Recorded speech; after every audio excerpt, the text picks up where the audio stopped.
पश्चिम बंगाल चुनाव के जो नतीजे हैं उन्हें आप महज एक चुनावी परिणाम ना समझें। ये भारतीय राजनीति का नया अध्याय है और शायद मुझे लगता है कि आने वाले समय में पॉलिटिकल साइंस पढ़ने वाले बच्चे बंगाल चुनाव 2026 के परिणाम को एक केस स्टडी के तौर पर पढ़ेंगे। मैं ये इसलिए कह रहा हूं क्योंकि जब मोदी सरकार ने संसद में 131वां संविधान संशोधन पेश किया था और जब वो पारित नहीं हो पाया तो सभी विपक्षी दलों ने कहा कि बीजेपी की ये असली हार है। बीजेपी नारी शक्ति का वंदन नहीं करती, अगर करती है तो परिसीमन क्यों ला रही है।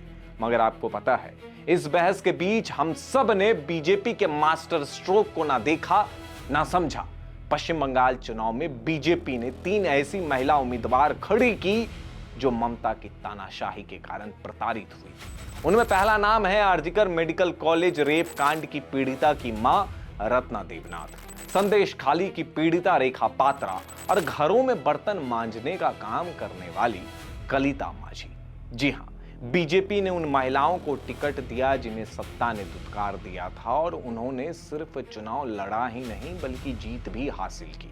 टीएमसी के दिग्गज उम्मीदवारों को पटखनी दी। सिलसिलेवार तरीके से इस पर बात करते हैं और शुरू करते हैं आरजीकर मेडिकल कॉलेज के रेप कांड की पीड़िता की मां रत्ना देवनाथ से। रत्ना ने पानीहाटी सीट से टीएमसी के कद्दावर उम्मीदवार को 28,000 से ज्यादा वोटों से शिकस्त दी।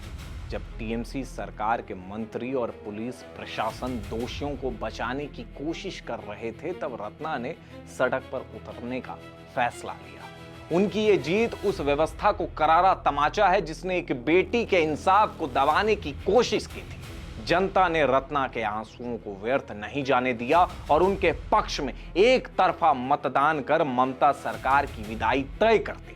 आरजीकर रेप कांड ने ममता बनर्जी के महिला सुरक्षा वाले सारे दावों को तार तार कर दिया था।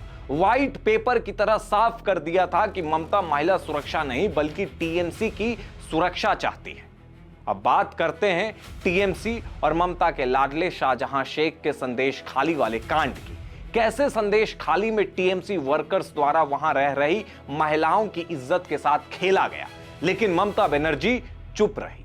जब संदेश खाली की महिलाएं अपनी इज्जत बचाने के लिए सड़क पर उतरी तो कोलकाता की सड़कों पर सन्नाटा पसरा हुआ था, लेकिन वहां की पीड़िता रेखा पात्रा ने हिंजलगंज सीट से चुनावी मैदान में उतरकर यह साबित कर दिया कि पीड़ित महिला कमजोर नहीं होती।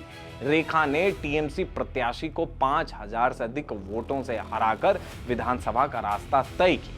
ये जीत केवल एक सीट की जीत नहीं है बल्कि उन हजारों महिलाओं की आवाज है जिनके साथ सालों तक ज्यादती हुई।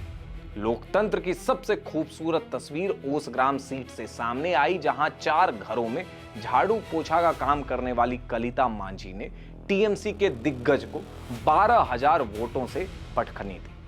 कलिता को बीजेपी का समर्थन करने के कारण टीएमसी कार्यकर्ताओं ने बार बार प्रताड़ित किया और अपमानित किया था, लेकिन एक गरीब मां की हिम्मत नहीं टूटी।